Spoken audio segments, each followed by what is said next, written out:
10,130th meeting of the Security Council is called to order.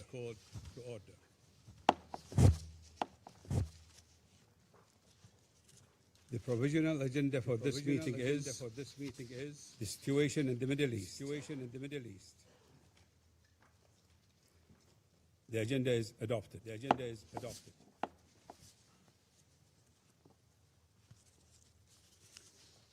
In accordance with the Rule 37 of the Council's Provisional Rules of Procedure, I invite the representatives of the Islamic Republic of Iran, Jordan, Kuwait, Qatar, Saudi Arabia, and the United Arab Emirates to participate in this meeting. It is so decided.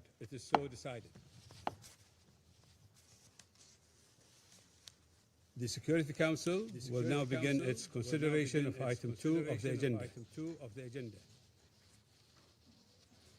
Members of the Council have before them document S/2026/273, which contains the text of a draft resolution submitted by Bahrain, Jordan, Kuwait, Qatar, Saudi Arabia, and the United Arab Emirates.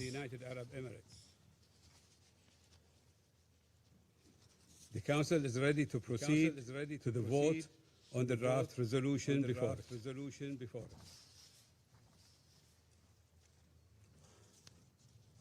I now give the floor to those members of the Council who wish to make statements before the vote.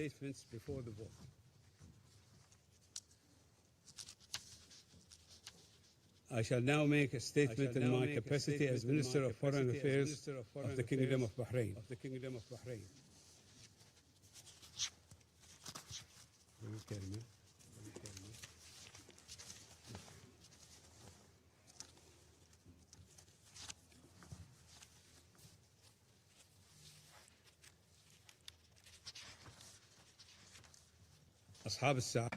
Excellencies, may the peace, mercy, and blessings of God be upon you.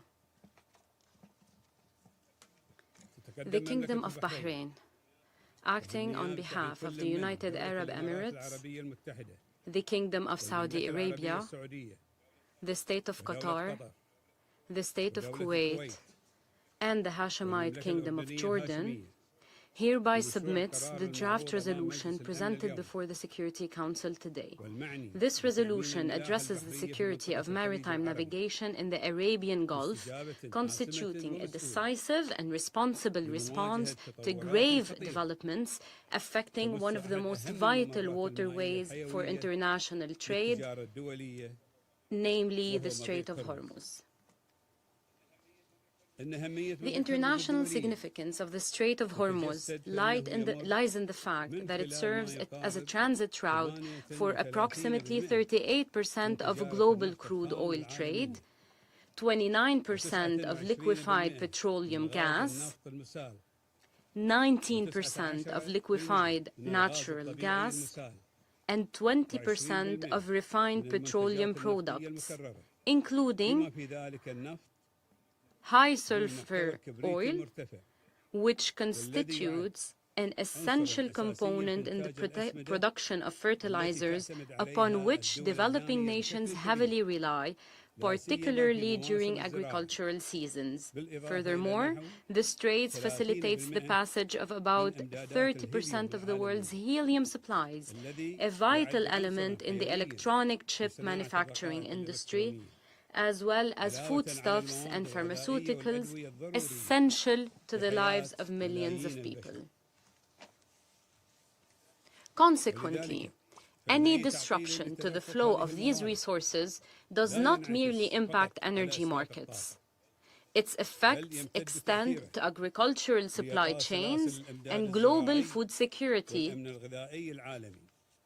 as well as to vital sectors dependent on advanced technology. The member states of the Gulf Cooperation Council represent the primary source of global energy supplies. This renders the security of the Strait of Hormuz a shared international responsibility, one that transcends the regional sphere to directly bear upon the stability of the global economy. Therefore, we declare loudly and unequivocally before this Council, which is charged with the maintenance of international peace and security, that the Islamic Republic of Iran has no right to close this waterway to international navigation, nor to deprive the peoples of the world of these resources essential for life. In doing so, it violates international law, the United Nations Convention on the Law of the Sea, and fundamental ethical and humanitarian principles.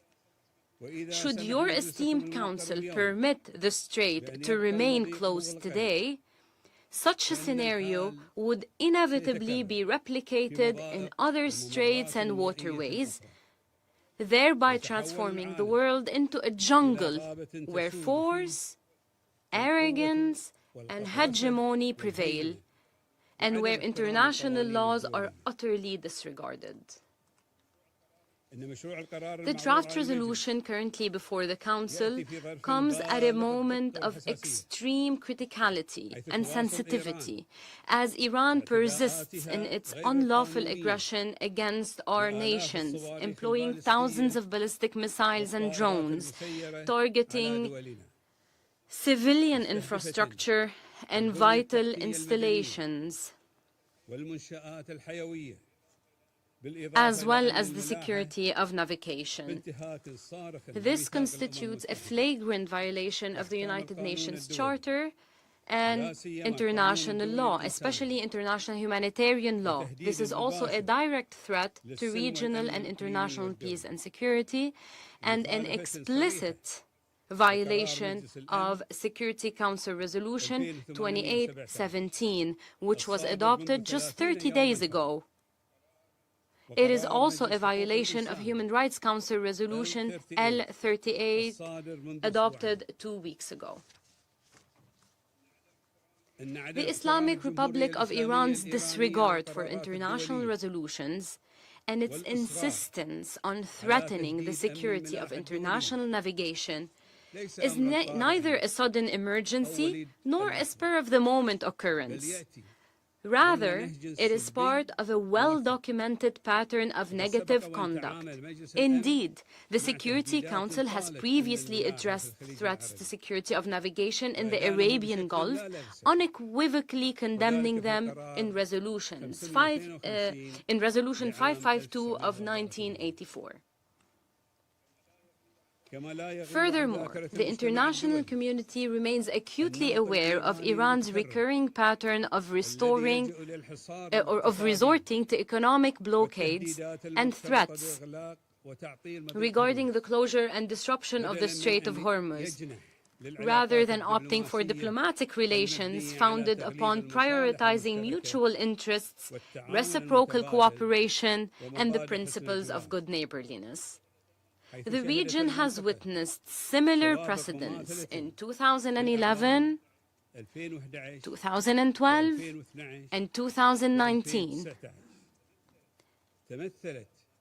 through the targeting of oil tankers and repeated statements regarding the use of the Strait of Hormuz as a political and economic bargaining chip. The draft resolution before you does not create a new reality. It rather constitutes a serious response to a pattern of recurring hostile Iranian behavior that must cease, and serves as an implementation of paragraph 6 of Resolution 552. 42 years after the adoption of Resolution 552, we urge the international community today, and this esteemed Council specifically, to take a firm, serious, and resolute position against irresponsible practices that attempt, to no avail, to impose a unilateral economic encirclement upon the nations and peoples of the world. These practices and acts of aggression have transcended their regional impact, directly affecting the stability of the global economy and international food security. The World Food Programme has warned that the closure of the strait has driven up the costs of fuel, transport, and food. Furthermore, a continued closure of the strait could push nearly 45 million additional people into acute levels of food insecurity,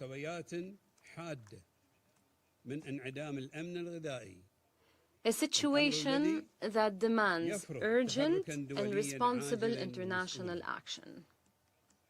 Excellencies, in light of the global turbulence witnessed today, it is no longer possible to ignore the fact that the obstruction of navigation in the Strait of Hormuz represents a systematic pattern of behavior, one predicated on weaponizing this vital waterway as a tool for political pressure and leverage. Let us be clear. A failure to act today would entail grave consequences for the world and for humanity. It would embolden further violations of international law, undermine the credibility of the Security Council,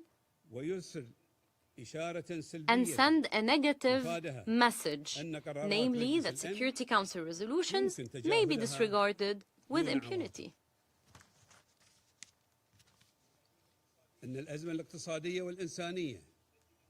The economic and humanitarian crisis confronting us today poses a fundamental question to the Security Council and the international community. Will the international community accept being held hostage to attempts at economic blackmail, regardless of the perpetrator? Will your esteemed Council shoulder its responsibility to confront these blatant aggressions, which are actions that contravene international law, show no respect for its resolutions, and indeed completely disregard them? The adoption of this resolution by your esteemed Council today will send a strong and unified message, on the other hand. A message that we stand united in upholding international law, that we will protect civilians, global trade, and food security, that we will safeguard the vital supply chains for advanced technology, thereby ensuring continued global technological progress for the well-being of humanity, and that we will not permit the vital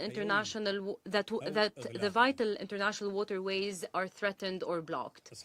Excellencies, the Kingdom of Bahrain's non-permanent membership in the Security Council, coupled with our presidency of the Council during this current month of April, has placed us before a challenge of the utmost sensitivity, namely, to protect the interests of our affected nations and of the entire world, while simultaneously preserving the unity of the Security Council, ensuring that the Council remains united in its stances and resolutions. Consequently, and following continuous negotiations and extensive discussions, we have strived to ensure that this draft resolution is balanced, implementable, and capable of achieving the desired objectives. A united Council to ensure safe maritime navigation. We therefore urge all members of the Security Council to support this draft resolution for the Council's credibility, the security and stability of our region, the growth of the global economy, the preservation of food security and technological advancement. All depend upon the decision of your esteemed Council. Thank you.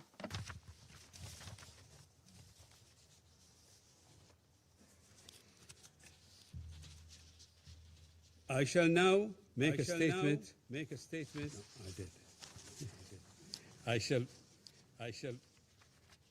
I resume my function as President of the Council.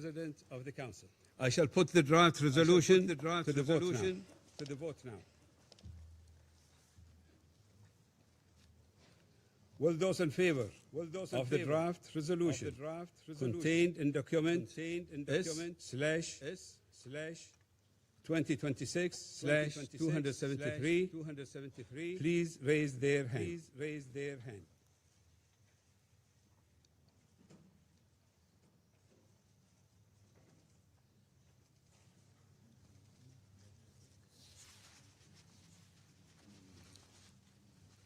Those against.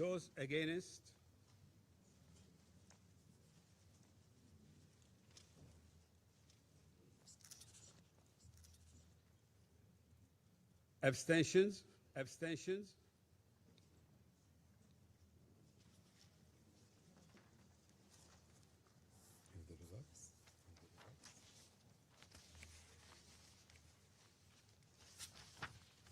The result of the voting is as follows. 11 votes in favor, 2 votes against, 2 abstentions.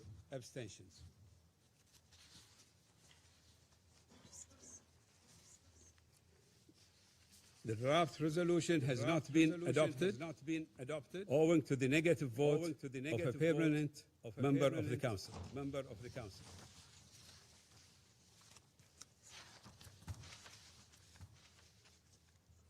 I now give the floor to those members of the Council who wish to make statements after the vote.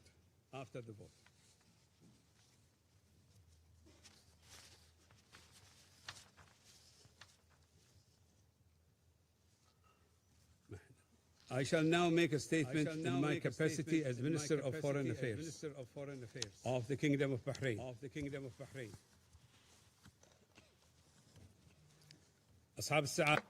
Your Excellencies, my country, the Kingdom of Bahrain, and the United Arab Emirates, the Kingdom of Saudi Arabia, the State of Qatar, the State of Kuwait, and the Hashemite Kingdom of Jordan express their regret that the resolution presented before you today has not been adopted. The Council failed to shoulder its responsibility in relation to an illegal conduct that requires decisive action with no delay. We had hoped that the draft resolution would present a step towards a permanent solution that will ensure freedom of navigational freedom in the Strait of Hormuz as an international waterway that no country has the right to obstruct navigation in it according to international law. In this connection, we reiterate that the voice of international community, as represented in this Council and its resolution 2718 of 2026, which expressed the imposition of obligations that should be implemented with no delay. Any inaction in this regard will undermine the credibility of the Council and emboldens to commit more violations.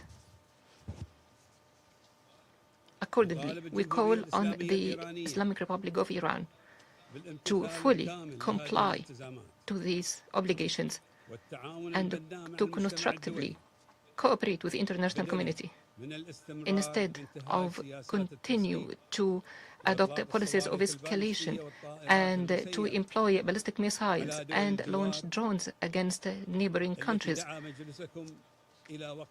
The attacks that your Council has called for their stop and end, and we call on Iran to stop its attempts to create a reality that is based on threat, economic pressure by obstructing navigation in the Strait of Hormuz, as this will have consequences on energy security, medicine, food supplies, international trade in the world at large. Your Excellencies, threats to navigational freedom and regional security are not subject to statute of limitation. These challenges are persistent, which require collective action and decisive action. Accordingly, we stress that our countries will continue to work in coordination with their partners and allies to ensure the navigational freedom and the protection of international maritime waterways, to prevent the recurrence of these threats, to ensure security of international economy and maintain interests of international community.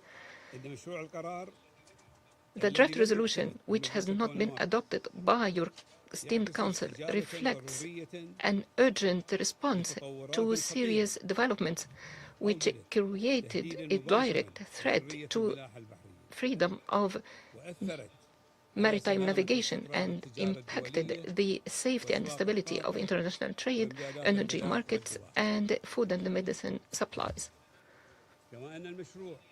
The draft has also aimed to consolidate principles of international law in relation to navigational freedom and ensure that waterways are not used as bargaining ships or tools of blackmailing. Failing to adopt this resolution sends the wrong signal to the world, to the peoples of the world, the signal that the threat to international waterways can pass without any decisive action by the international organization responsible for the maintenance of international peace and security. Threat to close the Strait of Hormuz and using it as a pressure card before the world is not anything new. It is a repeated conduct used by Iran for decades. Every time it has been used, it had direct implications on global markets, energy security, and food supplies, and the lives of the peoples of the region. We consider that the inaction of the Council and its failing to address this situation decisively will lead to entrench this kind of conduct and behavior that is irresponsible and that is contravening with international law. It will expand the scope of its risks, which is a threat to the stability of the world order. The Arab Gulf is not far from your countries, not in geography or economy. It is in the heart of your stability and prosperity. Its security is your security. And the Gulf countries are not only providing the energy supplies which move world economy, they contribute to the stability of the markets, and they support the supply chains, and they are a reliable investment and commercial partner, in particular the developing countries and countries of the South, which find themselves in the front line of those impacted by these crises. And they bear the disproportionate cost of any disruption in supply chains and disruption of energy markets. Our countries contribute to the development of future industries, including the supply chains and the associated technologies. We host communities of qualified people from all over the world.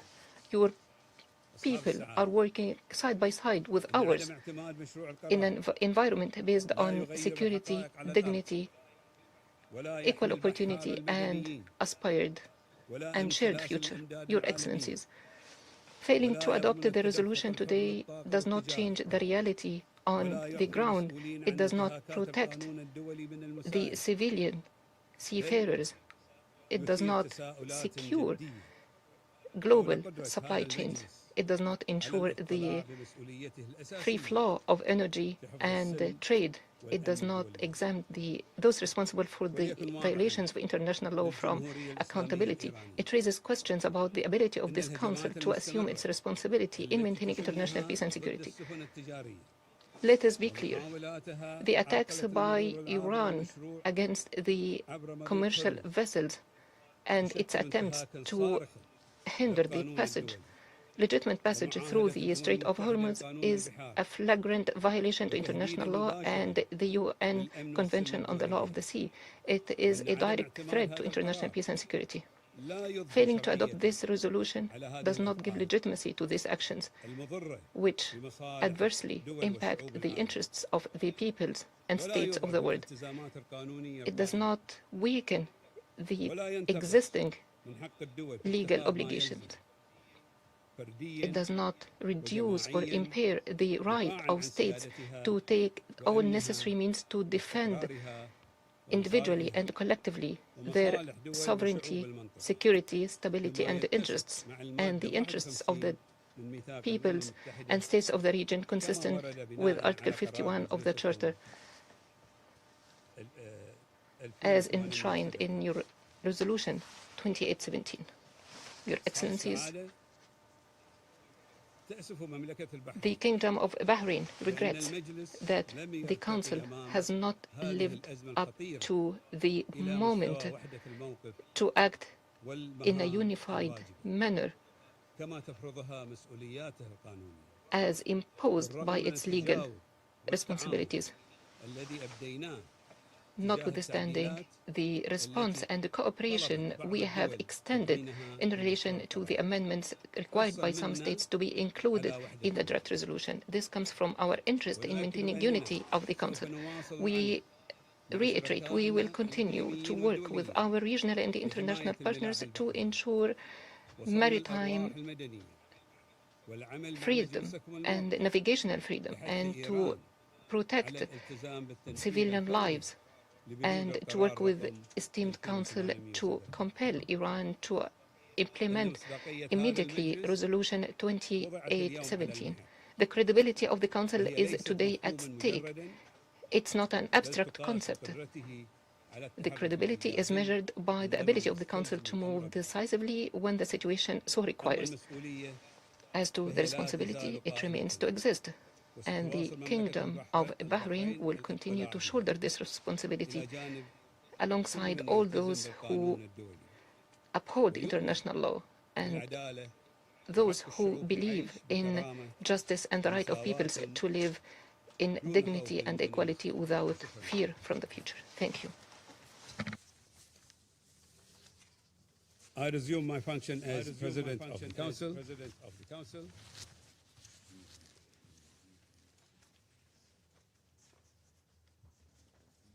I give the floor to the representative of the United States.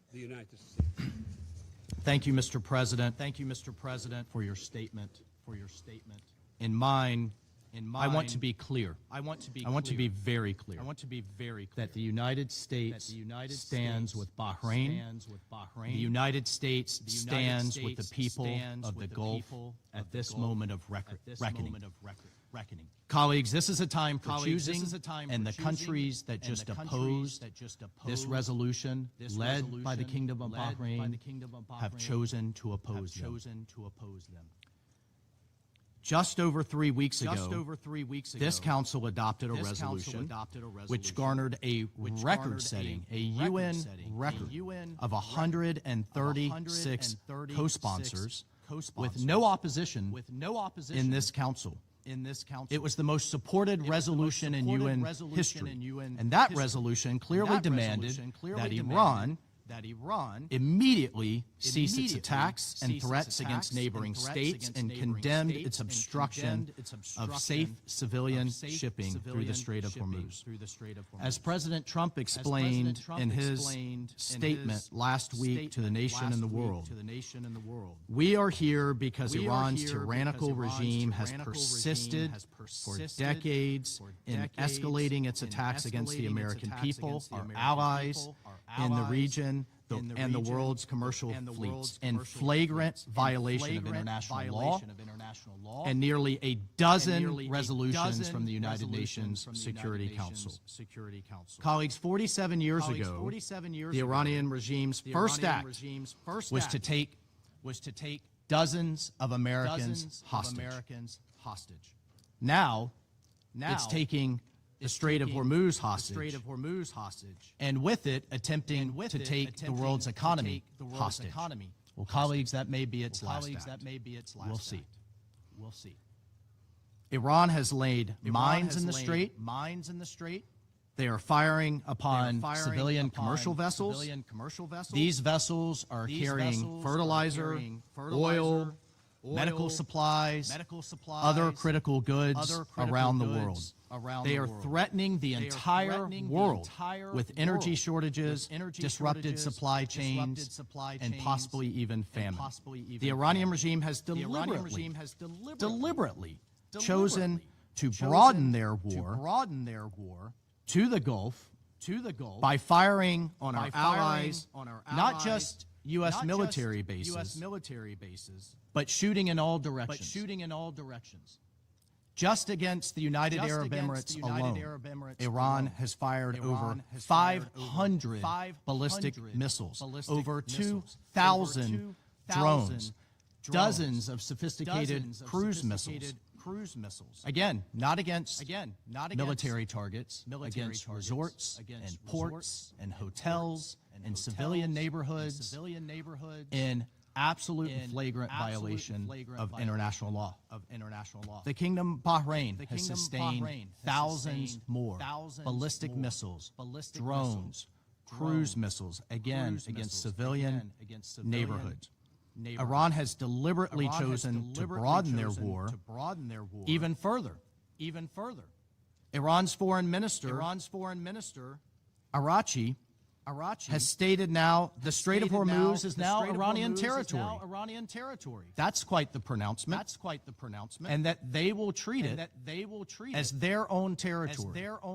Again, holding the world's economy hostage. This was their choice to deny the world oil that's needed to heat their homes, African and South Asian states who need grain and fertilizer to pass freely through the strait in time for planting season and spring. As we speak, colleagues, as we speak right now, 80 UN and international humanitarian groups delivering medical aid, shelter, supplies, and food to humanitarian crises in the Congo, in Sudan, in Gaza, cannot pass through the strait. No one should tolerate that they are holding the global economy at gunpoint. But today, Russia and China did tolerate it. They sided with a regime that seeks to intimidate the Gulf into submission, even as it brutalizes its own people during a national internet blackout for daring to imagine dignity or freedom. Now it seeks to punish the world as cynical leverage in its death to America approach to foreign policy. Colleagues, the blight Iran has inflicted upon us, you and its own people, it did not begin on March 11th. It did not begin February 28th or even today. For nearly half a century, the Islamic Republic of Iran, the world's leading state sponsor of terrorism, has built its reason for existence on the violent exporting of a revolution. It's built its reason for existence on intimidation and terror. And I commend Bahrain and everyone who voted with this resolution for saying enough is enough. It has attacked American embassies. It has murdered hundreds of American diplomats, service members, and civilians. It has bombed American barracks and businesses. It has tried to bomb our cities. It has even repeatedly conspired and failed to assassinate the President of the United States. The perpetrator of that Iranian plot was just convicted right down the street in Brooklyn in an American court. Thank God. This year alone, multiple agents of the Iranian government were convicted and intercepted in other plots to kill the president and an American-Iranian dissident who spoke right here at this council, Masa Alinejad, all in clear violation of Security Council Resolution 1373, which prohibits states from supporting acts of terror. 47 years and counting, colleagues, Iran has campaigned against peace in the region by any means necessary. Just this January, it slaughtered tens of thousands of its own citizens, as we discussed right here in this council. But yet, the regime then promised no more executions on its citizens. But what are they doing? Violating that promise, and instead are slaughtering, on average, one Iranian per day. People who dare to protest their own government. Iran has also armed terrorist proxies, targeted civilians, strangled shipping lanes, and destabilized governments. As a 2019 UN Secretary General report affirmed, it has hidden and encouraged its proxies to hide behind civilians and civilian infrastructure to attack Americans and our allies. The Secretary General himself affirmed Iran hides military hardware in hospitals and schools and civilian neighborhoods for propaganda purposes in the most sick and despicable way. Don't take that from me. Take that from the Secretary General and his own report. And now, according to the UN's UNICEF, the IRGC is openly recruiting children as young as 12 to be child soldiers. Right now, as their country suffers, they are spending millions per day to enforce an internet blackout on those same civilians and those same children that they are executing for daring to protest. Why is all of this happening? Because regional peace is a threat to Iran. Apparently, it's not good, or apparently it's bad for China and Russia too. It exposes the Iranian regime for what it is, which is a dictatorship punching at the kneecaps of its neighbors who have realized a better future for their people. Just across the Strait of Hormuz, cities like Dubai, Doha, and Manama, and Riyadh beckon the Iranian people for a better future. That's the threat, colleagues. That's what the regime doesn't want to see for its own people. Right across the Gulf, there's a brighter, better future, a different model. And they will not have it, and they're attacking it at every turn. I recently heard colleagues from an Iranian dissident, one who has been repeatedly harassed, threatened, and is in hiding. This Iranian dissident told me, do you know what the Iranian people fear the most? They fear that America will stop. They fear that we'll stop too soon. And that a new future, this is from the dissident, a new future, one who looks like what its Gulf neighbors have provided, will not come for them. Well, today, colleagues, certain countries stood in the way of that future, and the United States voted to protect that future. Mr. President, it is not lost on us that as we speak, your people, our allies across the Gulf, and American service members in the region are under a barrage of Iranian missiles and drones. They and you have shown great bravery. It is sad and unfortunate that Russia and China have not. We have long known that these countries are capable of paralyzing the Council through obstruction and manufactured confusion. Today's veto marks a new low, and it shows just how frightening a safer, more secure, more united Middle East can be. Colleagues, the rejection of this resolution will be explained today.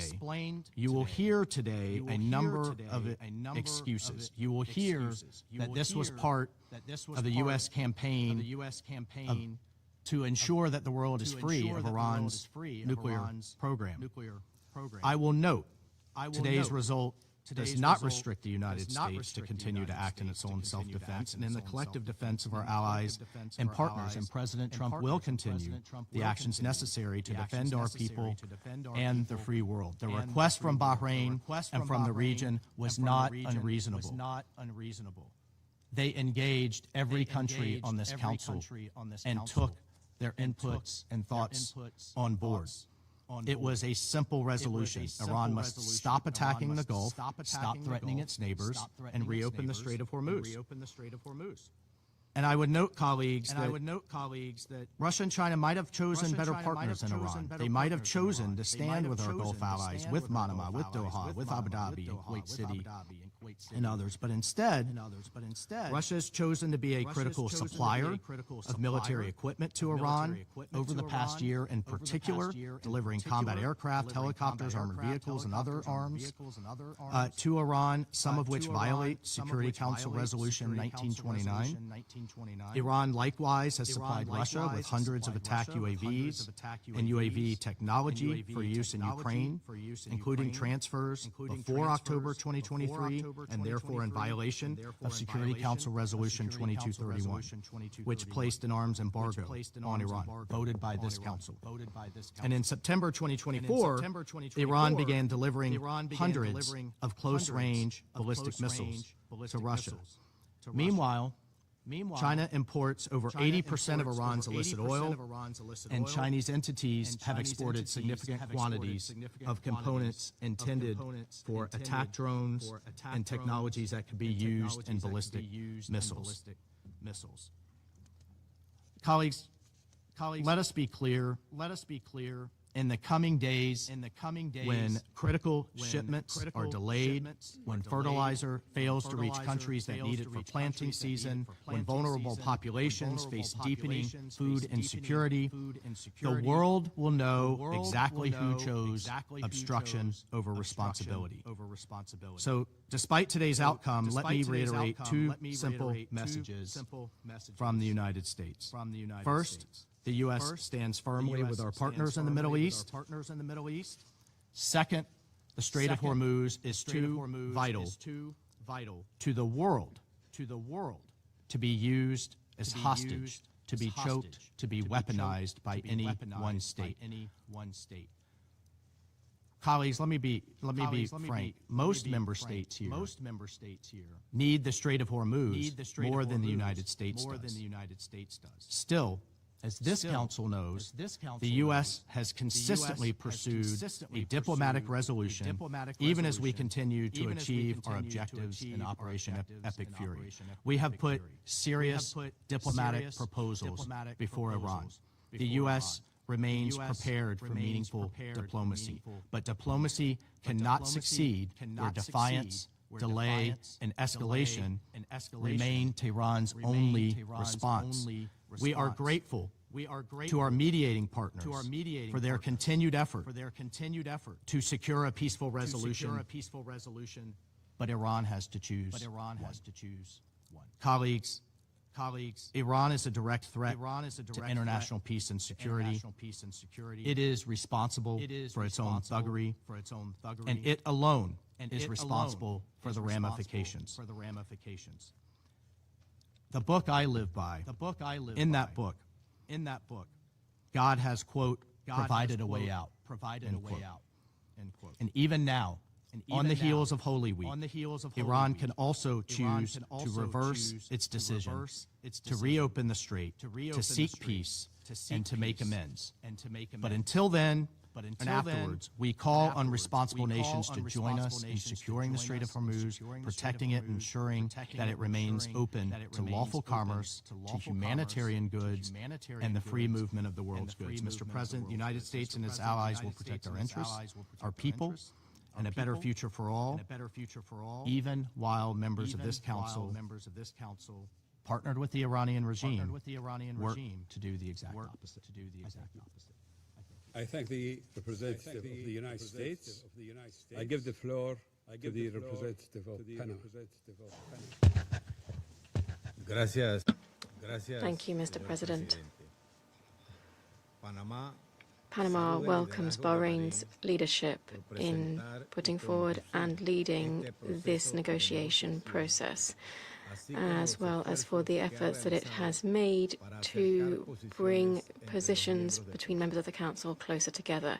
Panama recognizes the critical importance of safeguarding by all parties and at all times the protection of the civilian population and critical infrastructure, as well as ensuring maritime security and freedom of navigation in the Strait of Hormuz, which is an essential waterway for international commerce, energy security, and global economic stability. We reiterate our solidarity and our support for the countries of the Gulf and all of those affected by attacks on civilian infrastructure and international navigation in this important strategic area. In the context of an escalation which was not begun nor sought by these states and the consequences of which they are currently directly facing, Panama co-sponsored and voted in favor of Resolution 2817/2026, through which this Council condemned the attacks on countries of the Gulf, reaffirmed respect for their sovereignty and territorial integrity, and demanded an immediate cessation of such attacks. Panama also wishes to underscore and welcome the position of containment demonstrated by countries of the Gulf in the current context, which, despite having been subject to attacks, voted not to escalate the situation through the exercise of proportionate responses, which in the legitimate right to self-defense contained in Article 51 of the UN Charter. Panama understands from our own historic experience what it means to be the subject of action that attack or undermine the sovereignty, territorial integrity, security, and economic stability of a country, as well as understanding that the Security Council will not be able to act with the due promptness and effectiveness required by the situation. The cruelty of the current escalation and the intensification of the strikes that we are seeing at the moment strengthens our firm belief that this Council cannot stand by in light of situations that have direct impacts on international peace and security. Panama reiterates that the first essential step to contain the escalation in the region is an immediate cessation of hostilities by all parties, with the approach and demand put forward by my delegation, which we have put forward throughout this negotiation process and that we reiterate to this Council today. This position reflects our firmly held belief that there is no military solution to the current escalation and that no sustainable solution can be reached without prioritizing dialogue, diplomacy, and negotiation as fundamental measures for the settlement of international disputes. Mr. President, Panama welcomes the efforts made throughout the negotiation process to reflect the various perspectives of the members of the Council, in particular, the inclusion of language relating to respect for the sovereignty, territorial integrity, and political independence of states, as well as the substantive adjustments subsequently made following the end of negotiations on the text, which specify the defensive nature of the measures contemplated, since this is a crucial element that contributed to bringing positions of members of the Council closer together.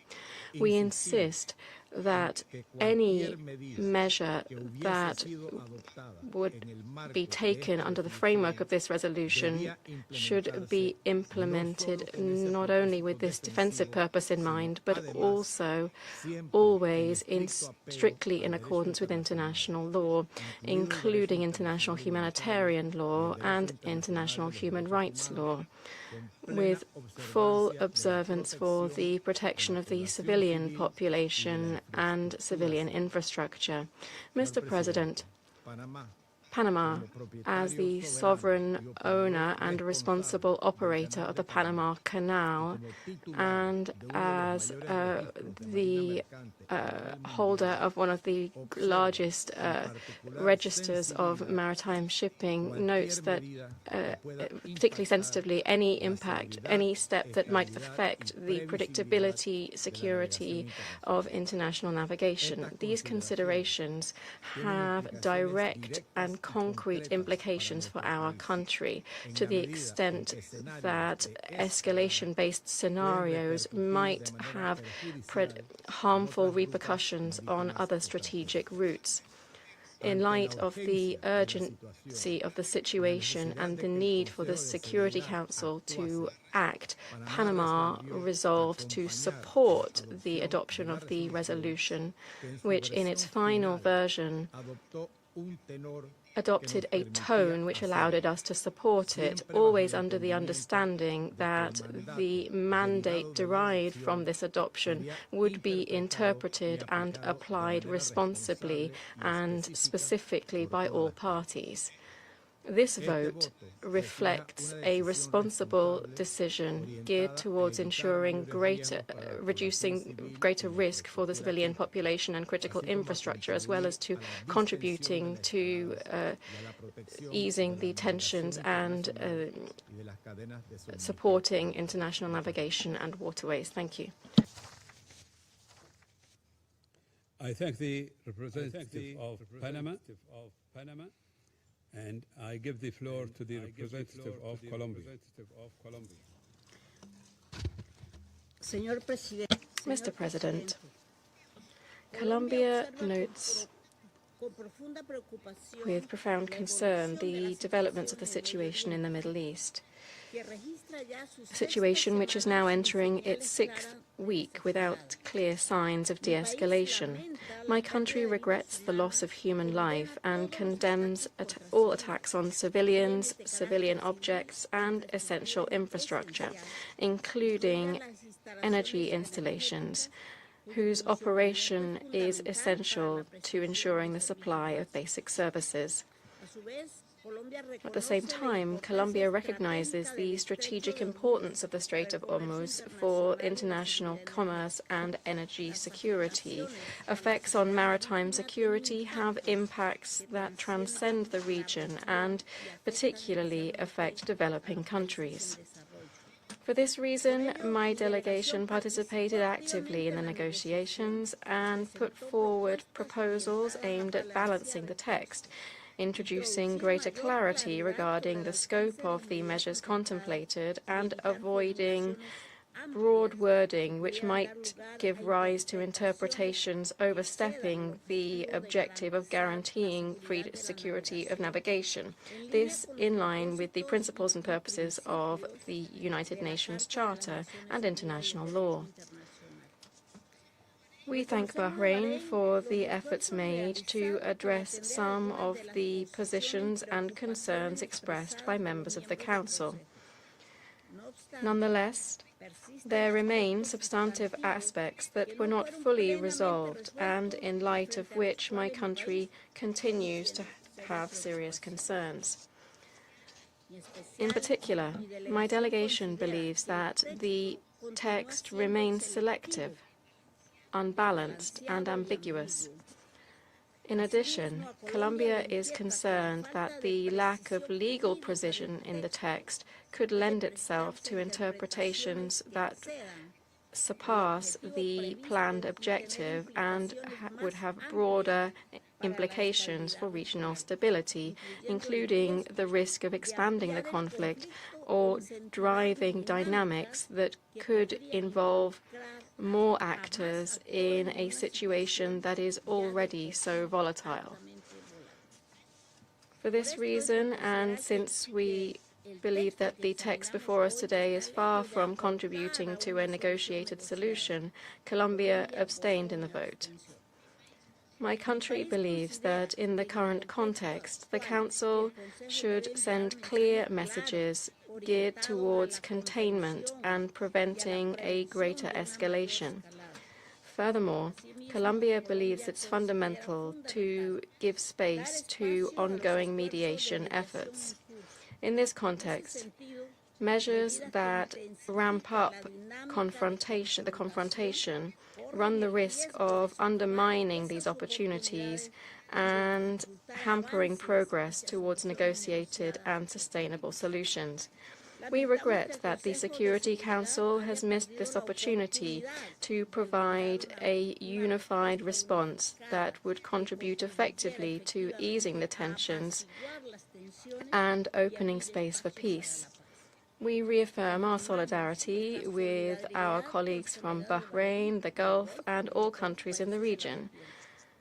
At the same time, we reiterate the urgent call for a cessation of hostilities, respect for international law, and for the promotion of dialogue as the only path towards resolving this crisis, because peace is inside. Thank you. Representative of Colombia for the statement. I give the floor to the representative of Pakistan. Thank you, Mr. President.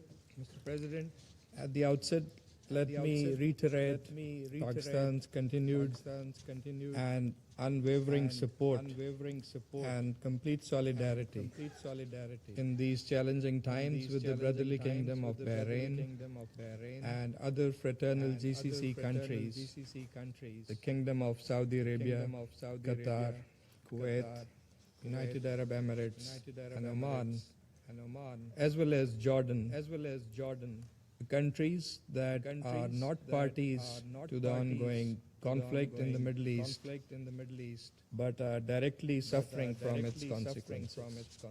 Pakistan supports the sovereignty, territorial integrity, political independence, and security of all brotherly countries in the region. President, the Strait of Hormuz is an important international shipping route for goods and energy.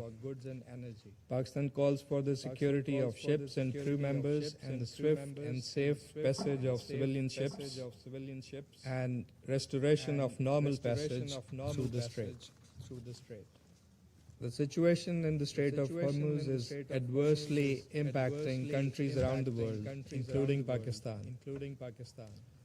The consequences for regional and global economy are evidently harsh, and ordinary Pakistanis are also suffering. South Asia, that is home to nearly a quarter of world population, is suffering. The ongoing situation in the Strait of Hormuz has resulted in one of the largest energy supply shocks in modern history. The impact is felt not only in terms of energy flows but also fertilizers and other essential commodities, thus affecting food security, cost of living, and squeezing the livelihoods of the most vulnerable. If the military escalation and disruptions persist, the suffering will extend far beyond the region, translating into widespread economic hardship. We thank Bahrain for their hard work and extensive consultations on the draft resolution. We agree on the urgency of the situation and the fundamental premise of the draft resolution, which is the reopening of the Strait of Hormuz and normalization of the situation at the earliest. This is an important issue, not only for the GCC countries, but also for all other states in the region and beyond, including Pakistan. It is also logical, Mr. President, that any discussion or arrangement related to the Strait of Hormuz will have to take into account the legitimate interests of the GCC countries. Pakistan supported Resolution 2817 that was presented by Bahrain on behalf of the GCC last month. And we have consistently maintained that that resolution should be implemented in letter and spirit. However, we continue to believe that time and space must be allowed for ongoing diplomatic efforts to facilitate a return to dialogue and engagement. These efforts have been widely acknowledged and appreciated, including by the UN Secretary General and members of this Council. We would continue seeking a durable diplomatic solution of the prevailing situation. This is the fundamental foundation of our ongoing diplomatic efforts, which we are determined to continue to pursue. At this critical juncture, restraint, diplomacy, and dialogue must prevail. Pakistan has been actively engaged in diplomatic efforts towards that end, in concert with its partners in the region and beyond. The Deputy Prime Minister and Foreign Minister of Pakistan, Senator Muhammad Ishaq Dar, hosted the Foreign Ministers of Egypt, Saudi Arabia, and Turkey in Islamabad last week to advance the pursuit of a peaceful resolution of the ongoing crisis through intensified diplomatic engagement.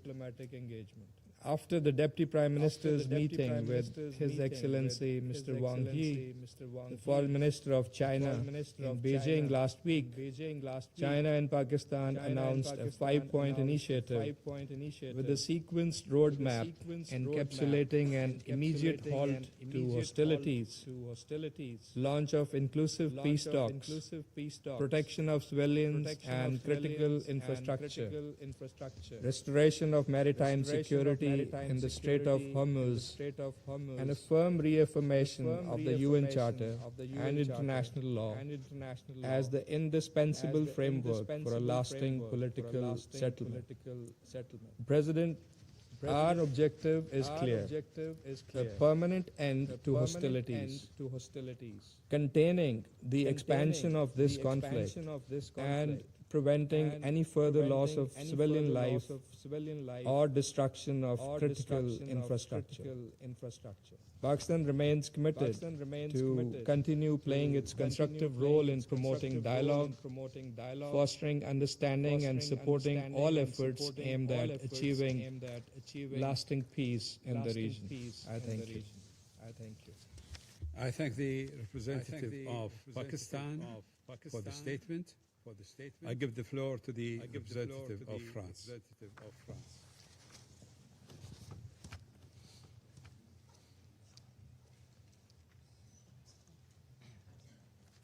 Thank you, Mr. President. Mr. President, France deplores the fact that the draft resolution, which was tabled by Bahrain, was not able to be adopted owing to the veto cast by a permanent member of the Security Council. We wish to thank Bahrain for the efforts of consultation which were undertaken over the course of negotiations on this text, which deserved the support of the full Council.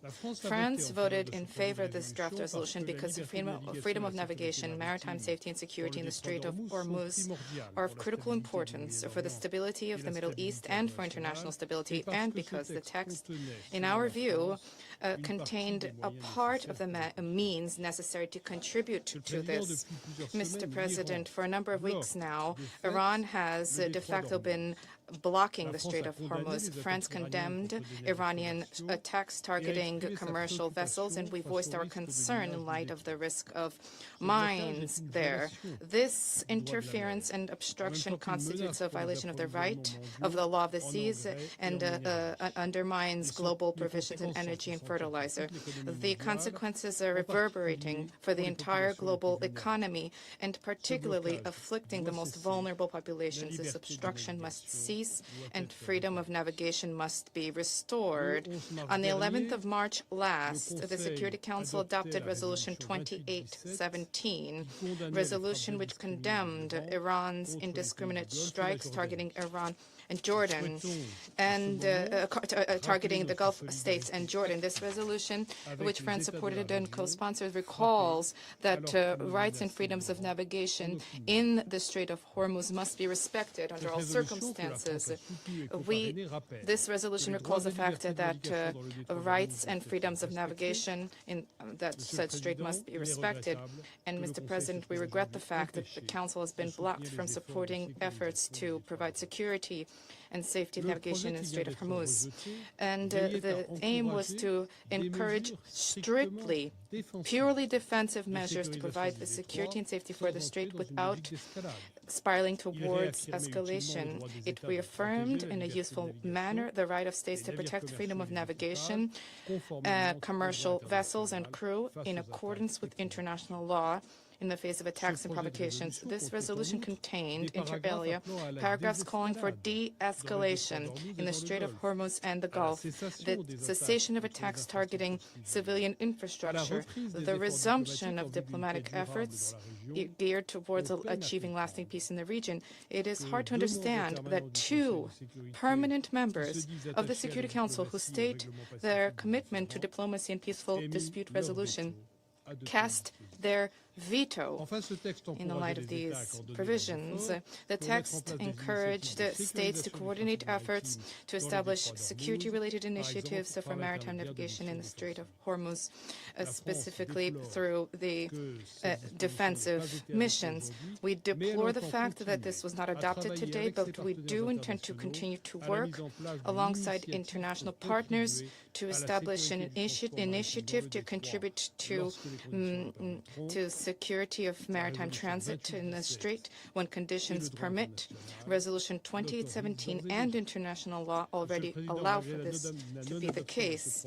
Despite the fact that the draft resolution was not adopted, the efforts which we support need to continue, including at the Security Council, to pave the way for a de-escalation and a ceasefire, which is more necessary than ever before, to restore freedom of navigation in the Strait of Hormuz in accordance with the law of the sea, and beyond that, to tackle the multi-pronged threats posed by Iran, including its support for the network of regional allies and nuclear and ballistic missiles programs. France stands ready to contribute to these efforts at the Security Council. Our position has remained steadfast for more than 20 years. These threats will not be addressed militarily. They cannot be addressed militarily.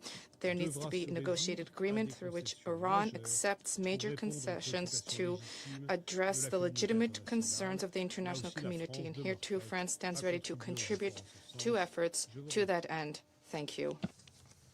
I thank the representative of France for the statement. I give the floor to the representative of Greece.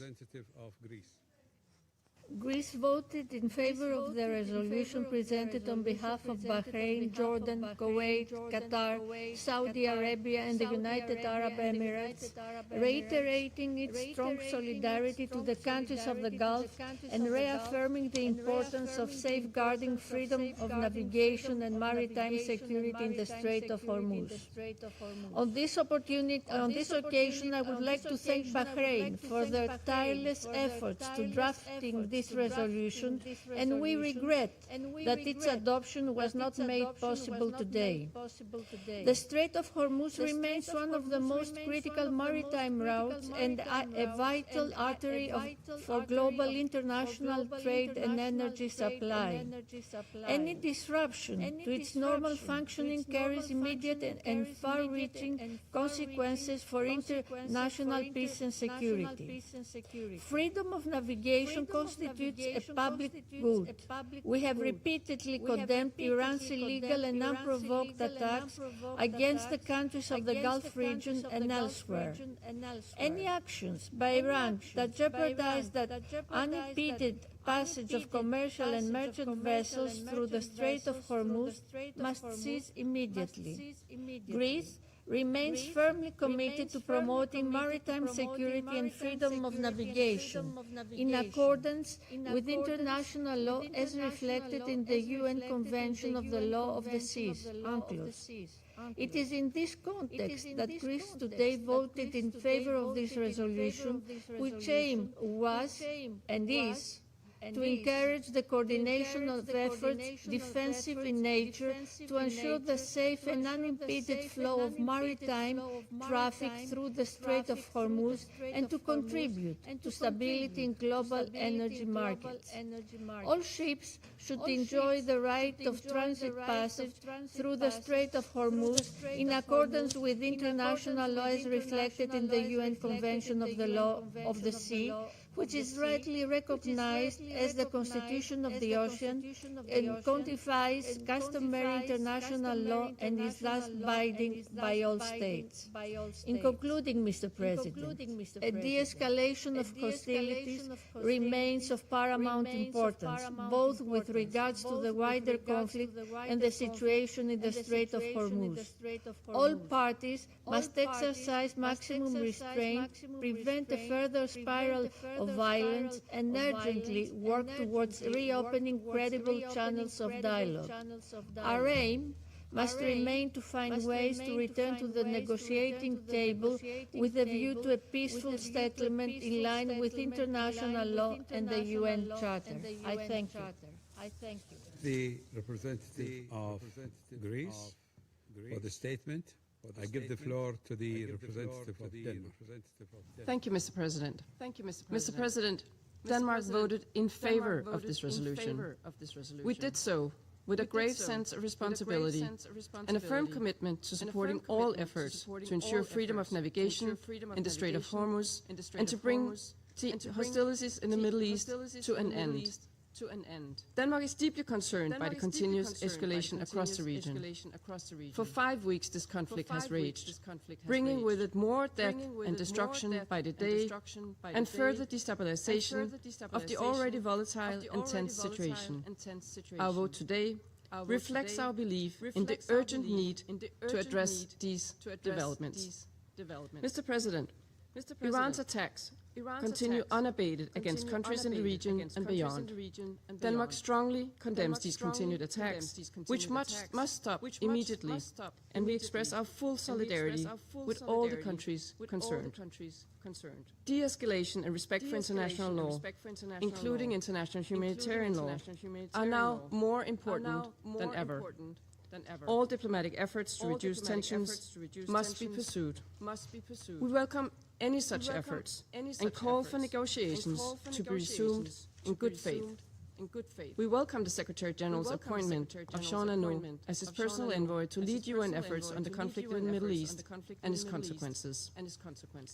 Mr. President, many aspects of this conflict have sent shockwaves across the globe. This is particularly true for the closure of the Strait of Hormuz, caused by Iran's actions.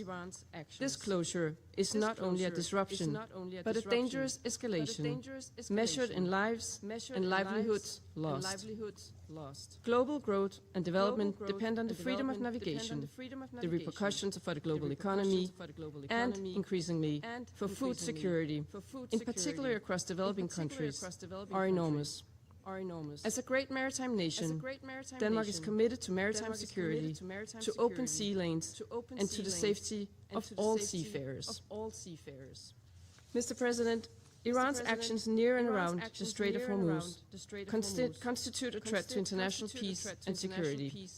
Iran must immediately cease all attacks and any other attempts to impede lawful transit passage in the Strait of Hormuz.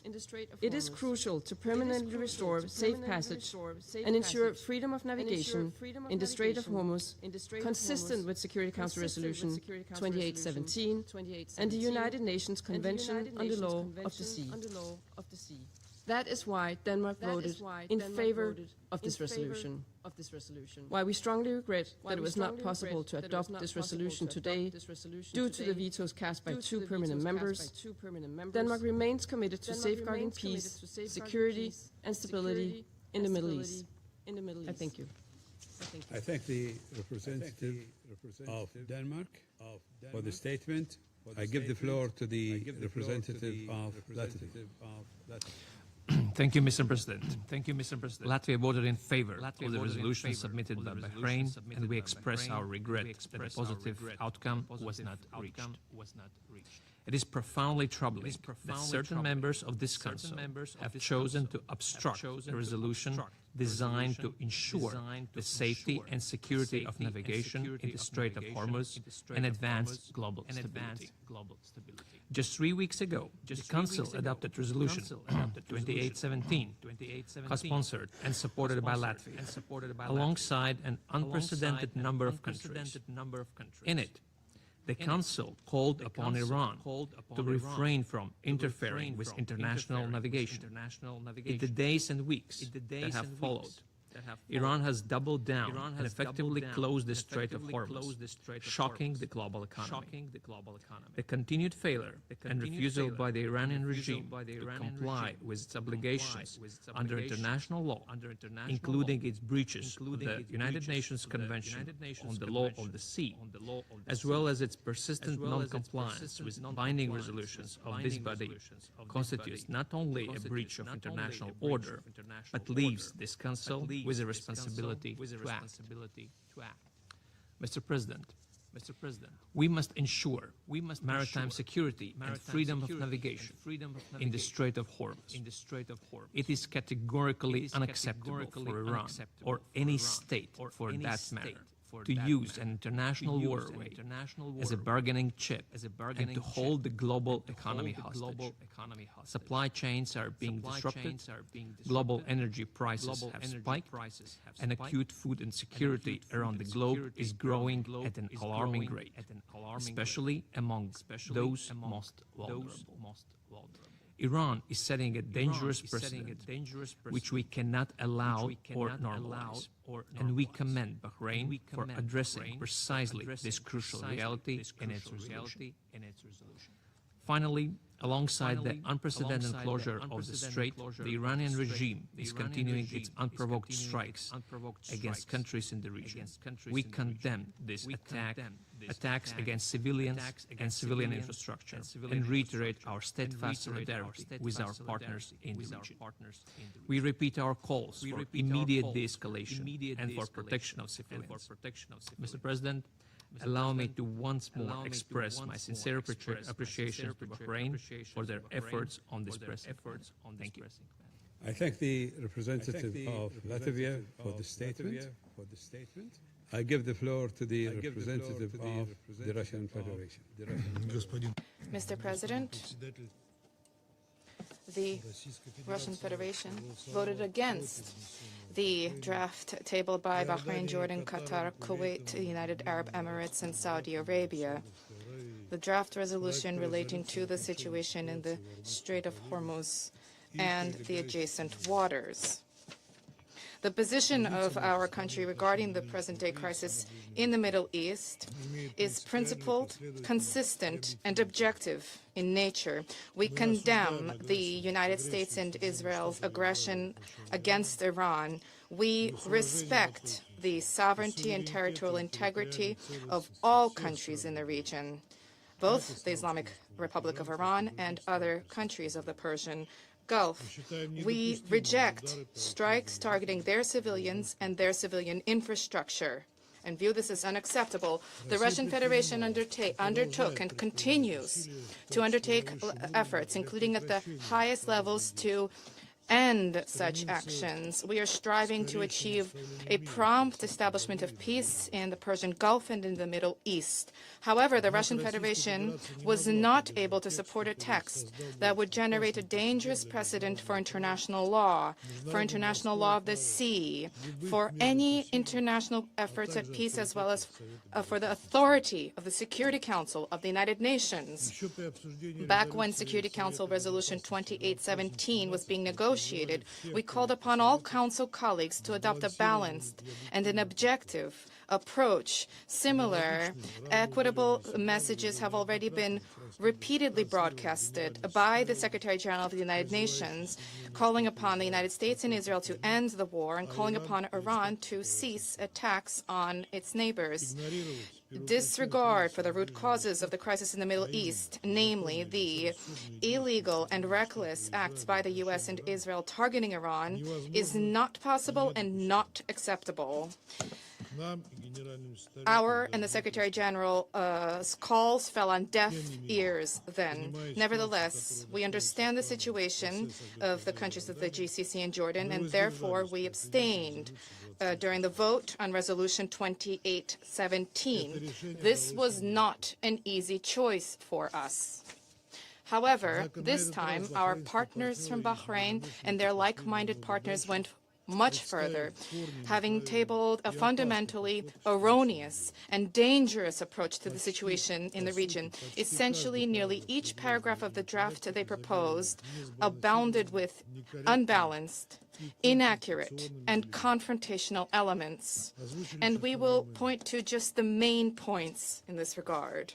In paragraph 1 of the preamble and paragraph 6 of the operative part, Iran's actions were presented as the sole source for the so-called destabilizing activities and regional tensions. When it comes to the real causes for the current crisis in the Middle East, namely the U.S. and Israel's illegal attacks targeting Iranian soil, this was something which was not mentioned at all. And this, despite the fact that in paragraph 3 of the preambular part, the sponsors themselves highlighted that threats to maritime navigation in the Strait of Hormuz began to emerge precisely on 28 February 2026. This, incidentally, flew in the face of their own statements that the current initiative was designed to become a response to certain decades of threats to freedom of navigation by Iran. In paragraph 6 of the preamble, attempts to interfere with international navigation of the Gulf of Strait of Hormuz were categorically portrayed as threats to international peace and security. There was deliberate disregard for the fact that a significant part of the Strait of Hormuz is within Iran's territorial waters, and this was deliberately overlooked.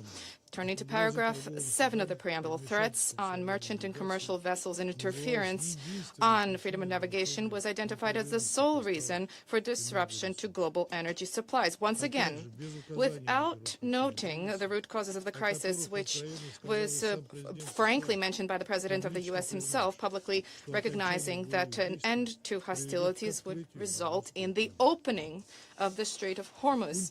Turning to paragraph 9 of the preamble, as well as paragraphs 1 and 4 of the operative part, there were references to the UN Convention on the Law of the Sea, dating 1982. This international legal instrument does not apply to circumstances of armed conflict, which we stated on a number of occasions during the negotiations process. Paragraph 10 of the preamble noted that the source of threats to international peace and security in the context of the current crisis allegedly is Iran. Deletion from this paragraph of the reference to paragraph 7, to chapter 7 of the Charter, was not a panacea. Such language, essentially, in any event, can be interpreted by states acting in bad faith as legitimizing the use of force. Paragraph 2 of the operative part does not speaks for itself. It proposes that the Security Council give a green light for the use of certain protective measures, the scope and breadth of which is unclear to us under the pretext of ensuring safety and security of navigation without any consideration for the sovereignty of littoral states.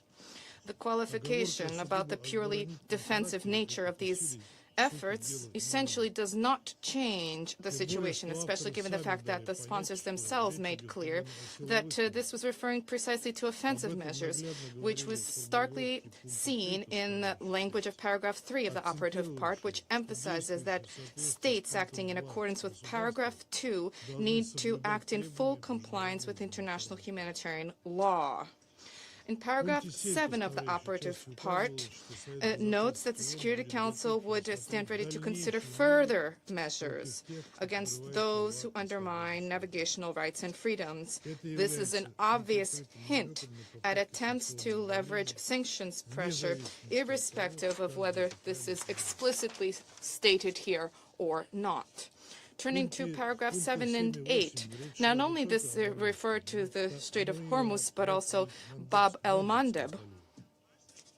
So the sponsors deliberately expanded the geographical scope of their draft, thereby giving even greater grounds for expansive interpretation thereof. Turning to paragraph 9 of the operative part, despite the correct reference calls for diplomacy, this referred exclusively to de-escalation of hostilities in the Persian and Oman Gulf regions, as well as the Strait of Hormuz. When it comes to the need to cease the U.S.-Israeli aggression, this was swept under the rug.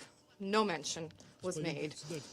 One thing is clear, Mr. President, regardless of attempts by the sponsors to make the text general, in terms of the language, the essence thereof remained unchanged, namely granting carte blanche for the continued aggressive acts and ongoing further escalation. What this would imply from the legal standpoint, as well as the implications for the situation on the ground, is clear to us, especially at a time when we hear statements from the U.S. president about the readiness to destroy Iran if the Strait of Hormuz is not opened. Once again, it behooves us to remind the Council members about the distortion of the Resolution 1973, adopted by the Council in 2011 on Libya, and what the loose and expansive interpretation thereof caused. The limit of trust in states which advance offensive measures under noble pretexts and streamlined language was exhausted then. We have already seen how the United States strove to justify their strikes against Iran with the right to defense in accordance with Article 51 of the UN Charter, generating a preventive interpretation thereof. We stand in solidarity with our Arab states who were implicated by Washington, who were victimized by the tragedy in the region. And despite that solidarity, we cannot but note that attempts to impose the rules of the game in the Strait of Hormuz plays into the hands of those who wish to further undermine security and stability in the Middle East and beyond. The protective measures to protect vessels, like any other property of member states of the United Nations, does not require Security Council resolutions. So it's sufficient to have references to Article 51 of the Charter of the United Nations, which grants the right to self-defense virtually under any circumstances. The spread of operations for security purposes in the Strait of Hormuz without the consent of littoral states is yet another reason for which we were unable to accept and to adopt vote in favor of the draft tabled by Bahrain. Colleagues, the adoption of this kind of a document, which disregards the broad context of the situation, would further antagonize Iran, which was already enduring the daily U.S.-Israeli strikes. On the country's territory, vast numbers of civilians are perishing. There are now nearly 2,000 of such civilians who have died, 1/4 of whom are women and girls. The supreme leader has been killed, and as have many of the country's leadership. Civilian infrastructure is being attacked, including schools, hospitals, universities, energy, nuclear facilities, including the Bushehr power plant. And this is liable to morph into catastrophic humanitarian repercussions for Iran and for the entire region. We wish to underscore that the Security Council did not agree to a single line with an assessment of these violations of international law. No excuses you will hear from us today, Ambassador Waltz. I will not dwell in detail on the egregious double standards of this approach. However, this was carried out in a completely illogical manner, even from the standpoint of simple pragmatism. The adoption of such a one-sided resolution would undermine any prospect for the resumption of negotiations for the purposes of resolving the crisis, and would also obstruct important and useful peace initiatives which are currently underway by a number of states, including China, Pakistan, and Turkey. If the Security Council were to adopt a position that was imposed upon it, then there would be no incentive whatsoever for Tehran to engage in contact in any form with Washington, Washington which twice already betrayed diplomacy. This was in June of 2025 and February of 2026. And as the U.S. began to conduct large-scale strikes against Iran at the height of the negotiations process. Mr. President, from the very start of work on the document, together with our Chinese colleagues, we conveyed to the Bahraini authors and other members of the Security Council our very serious concerns in connection with this initiative. We did not see room for revision of the text, which is why we urged our Arab friends to abstain from advancement thereof. However, our views were not heeded, and the draft was put to the vote in any event. Under these circumstances, we had no choice other than to vote against it. Russia consistently supports comprehensive security for maritime navigation in all international waterways, the opening of corridors for Venezuela and Cuba, an end to attacks targeting commercial vessels of any country. Similarly, we advocate unhampered navigation in the Strait of Hormuz. However, the only way to resolve this situation was with the participation of all littoral states bordering this important transport corridor. It is not possible to do this without Iran. We call upon our Arab and Iranian friends to resolve the issue of navigation and the movement of vessels directly. We stand ready to facilitate such contacts. Mr. President, we understand the concerns of our Arab partners vis-à-vis the question of freedom of navigation.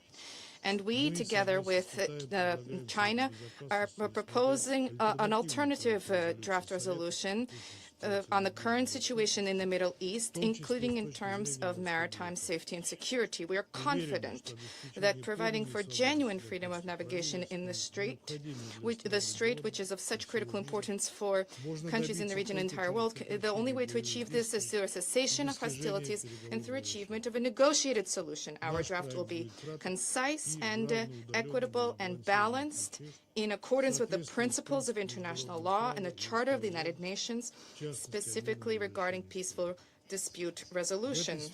In this connection, we are putting this straight away to in blue, and we will report on plans for voting shortly, and we trust that the membership of the Security Council will provide their support. Thank you. I thank the representative of the Russian Federation for the statement. I give the floor to the representative of China. Thank you, President. The month-long conflict in Iran and its spillover effect continues to deal a heavy blow to regional and global peace and stability. It is hitting the global economy, causing increasingly widespread disruptions. This is not in the common interest of regional countries and beyond. The ins and outs of this conflict are crystal clear.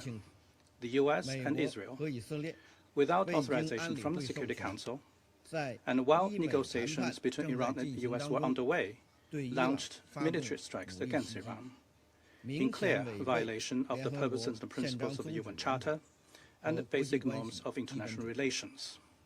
At the same time, the sovereignty, security, and the territorial integrity of Gulf states must be fully respected. Civilians and non-military targets must be given necessary protection. The safety and the security of shipping lanes and energy infrastructure must also be safeguarded. China does not go along with Iran's attacks on Gulf states, nor does China condone the blockade of the Strait of Hormuz. Like all parties,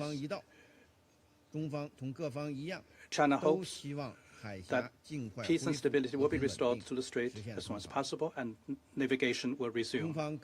China attaches great importance to this draft resolution submitted by the representative of Bahrain on behalf of the Gulf states. We fully understand their serious concerns, and we are committed to solving the issue properly, and we have participated constructively in the consultations. Under the current circumstances, this draft resolution should clearly identify the root causes of this conflict, seek appropriate solutions to address the root causes and ensure the safety and security of shipping lanes, and strive to promote dialogue and achieve peace. It is regrettable, though, the draft resolution fails to capture the root causes and full picture of the conflict in a comprehensive and balanced manner. It contains one-sided condemnation and pressure, characterizing the situation as a threat to international peace and security, as well as the use of armed escorts. Such language is highly susceptible to misinterpretation or even abuse.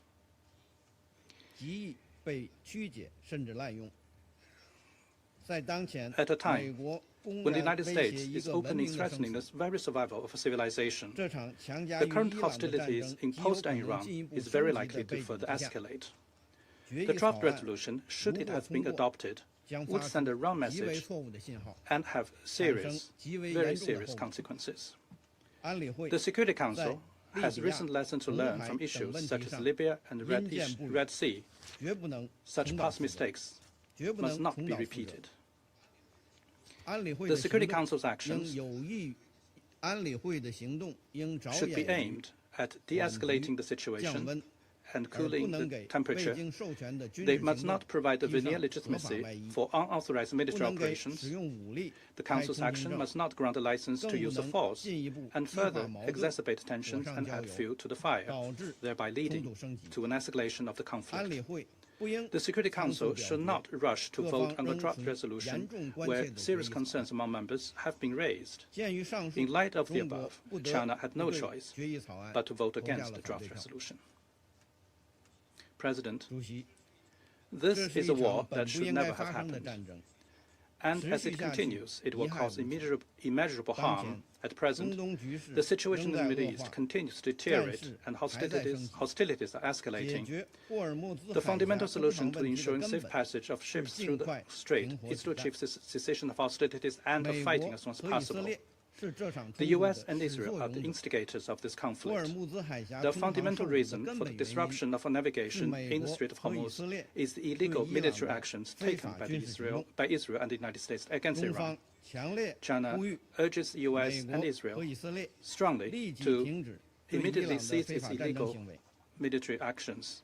Having heard what was said by our U.S. colleague, we are much more convinced now that China's position is objective and impartial, reflecting the image of a responsible major power that upholds international fairness and justice. Our vote will stand the test of history.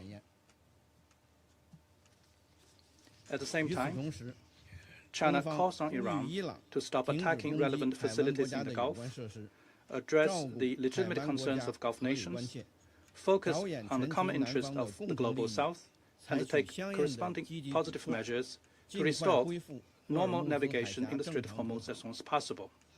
China applauds the active efforts made by Pakistan, Egypt, Turkey, and Saudi Arabia to promote dialogue and negotiations and restore regional peace.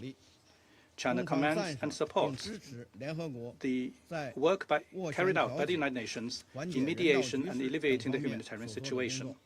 and looks forward to these efforts yielding tangible results at an early date. Recently, China has made tremendous efforts to restore peace and stability in the Gulf and the Middle East. China has engaged in intensive consultations and mediation with relevant parties. China, along with Pakistan, have issued a 5-point initiative on restoring peace and stability in the Gulf and the Middle East, calling for a cessation of hostilities, the prompt start of peace talks, the protection of non-military targets, the protection of maritime shipping lanes, and the primacy of UN Charter. The China-Pakistan 5-point initiative is an open initiative and welcome countries and international organizations' response and participation. Taking into account the need of all parties to resolve the relevant issues, Russia and China have jointly submitted a draft Security Council resolution. The text of that draft resolution is objective fair, showing commitments to easing tensions, calling for dialogue and negotiations, and upholding the rights and freedom of navigation. And we hope it will receive the support of the Security Council members. China is willing to work with all parties to make greater contribution to the early restoration of peace and stability in that region. Thank you, President. The representative of China for the statement. I give the floor to the representative of the United Kingdom. Thank you, Mr. President. And thank you for your leadership on this resolution.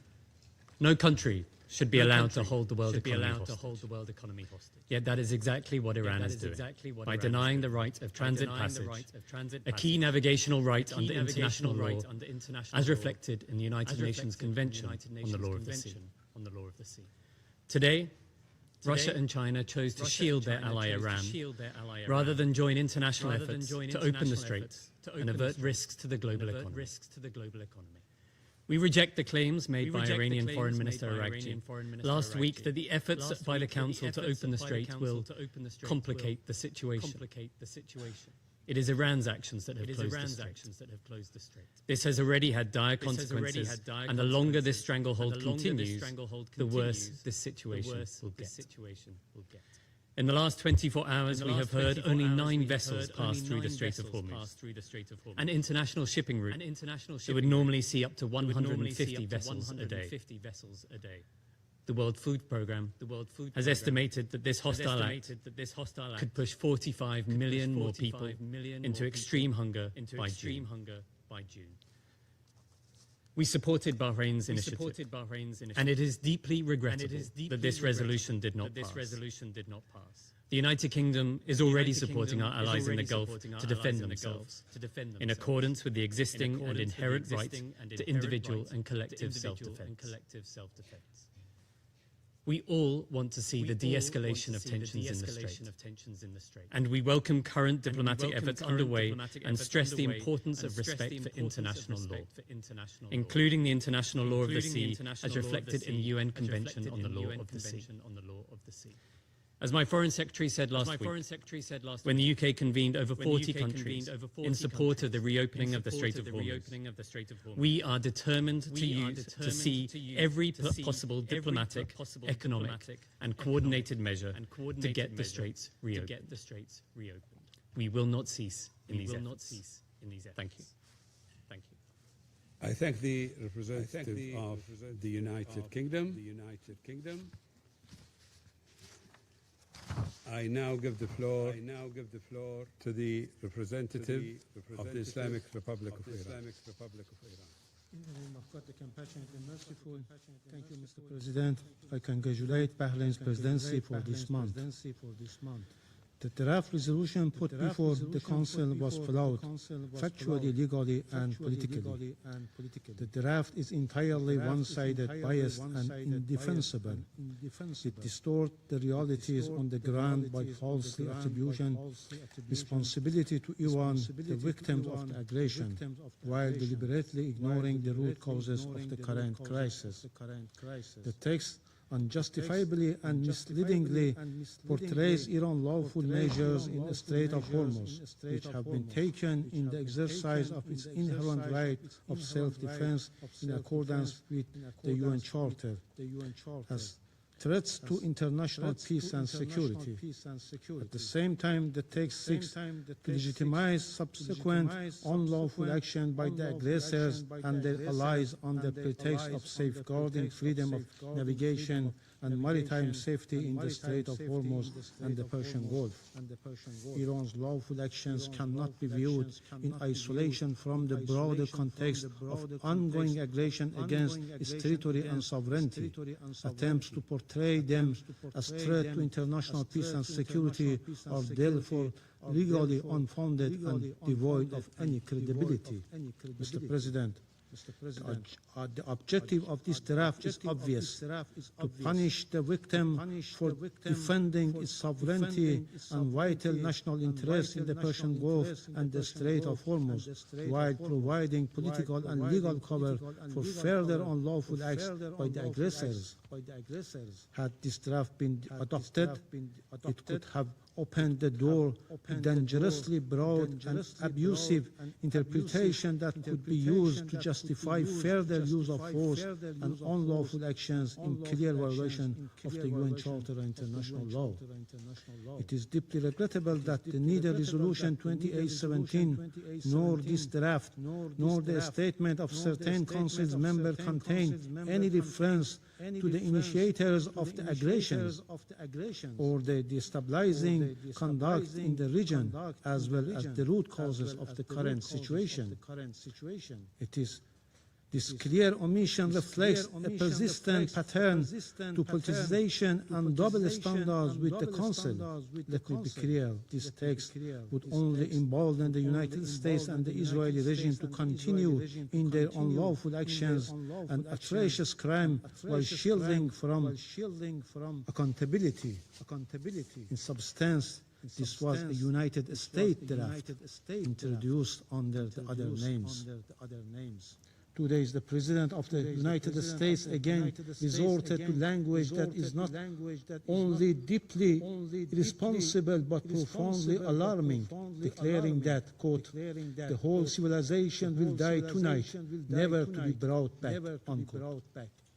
It is regrettable and alarming that while in full view of international community, the President of the United States shamelessly and brazenly issues threats to destroy all civilian infrastructure in Iran, including breach power plants and energy facilities by setting a deadline, and openly reveals this intent to commit war crimes and crime against humanity.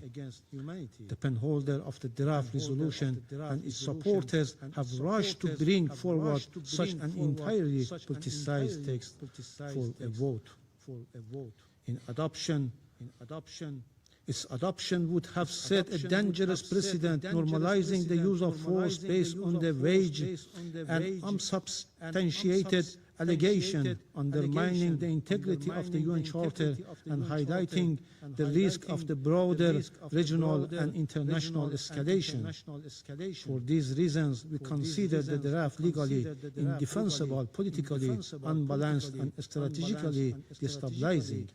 We express our appreciation to China and the Russian Federation for their responsible conduct, for their constructive approach, and for exercising the veto in a manner consistent with the principle of the UN Charter.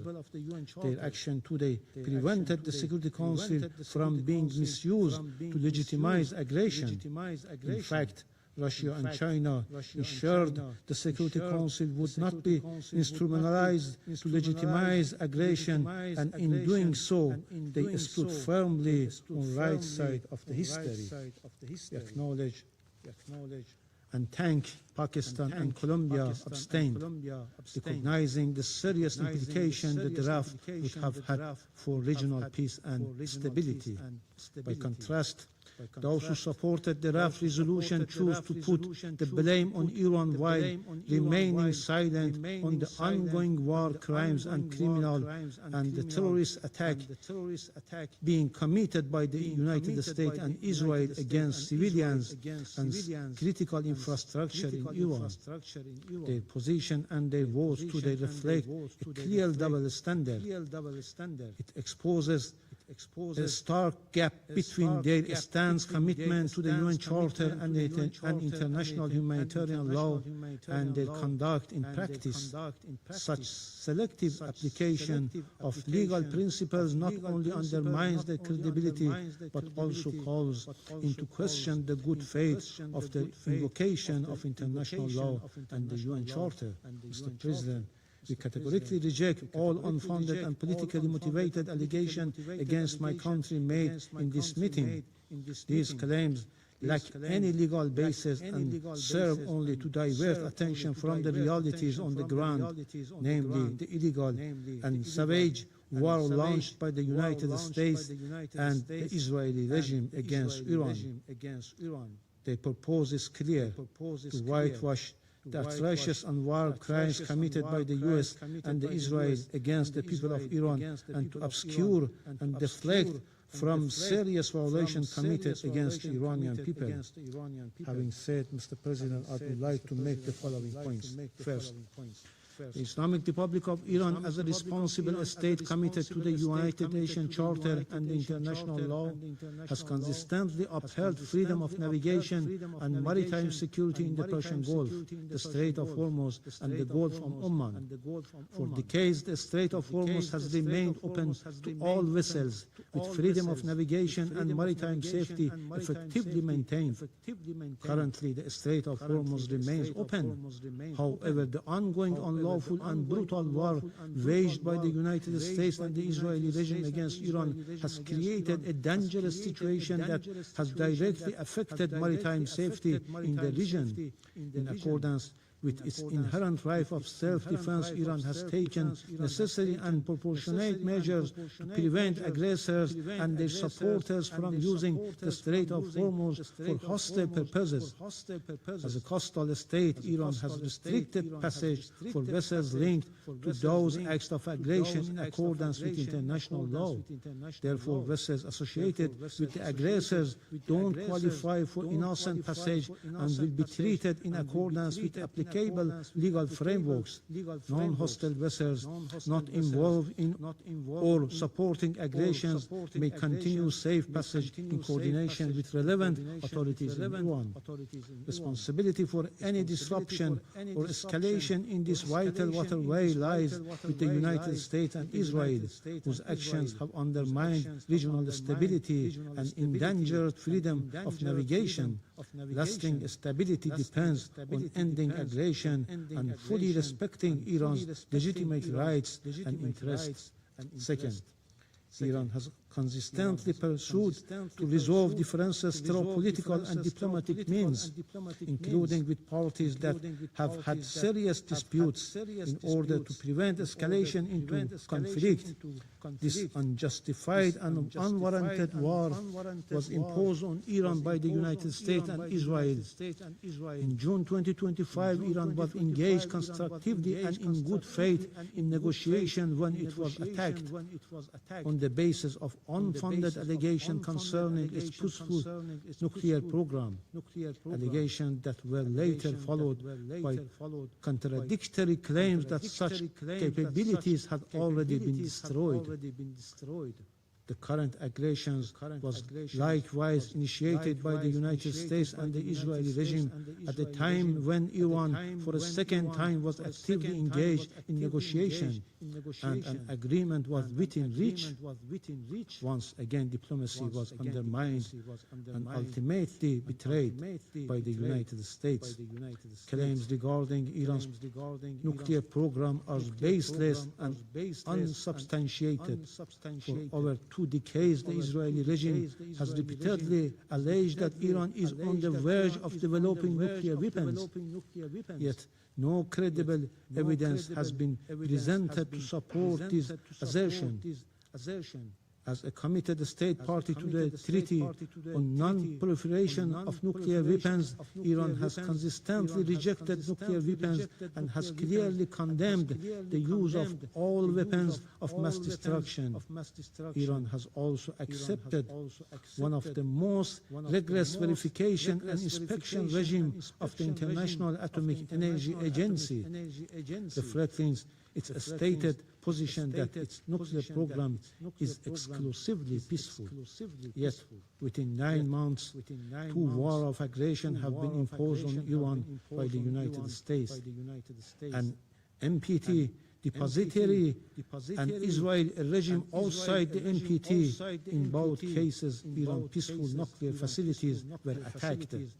The Security Council, the IAEA Board of Governors, and the Director General of the agency have failed even to condemn these unlawful acts, let alone prevent the recurrence. This inaction has emboldened the aggressors. U.S. officials now openly speak of targeting nuclear facilities, with the U.S. permanent representative even stating that an attack on the Bushehr nuclear power plant is not off the table. Such reckless threats are a direct consequences of international inaction and have severely undermined credibility of the United Nations and the IAEA. Since the start of this unlawful war on 28 February, multiple attacks have been carried out against Iran's nuclear facilities, including repeated strikes in and around Natanz, Bushehr, Arak, and Ardakan. Particularly alarming are repeated attacks in the vicinity of the active Bushehr nuclear power plant.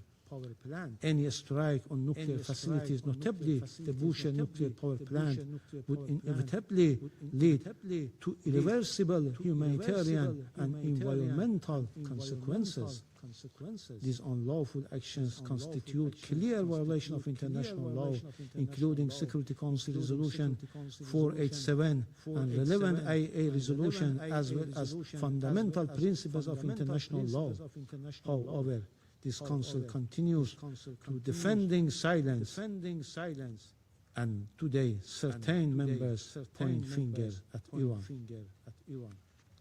Third, over the past 39 days of this brutal war against Iran, the U.S.-Israeli aggressors have crossed all legal, moral, and humanitarian boundaries, committing grave violations and war crimes. From the outset, they have deliberately and indiscriminately targeted civilian objects, including schools, hospitals, airports, and sport facilities, such as primary schools in Mina. In view of the international community, the United States has slaughtered more than 168 innocent girls' schools in Mina.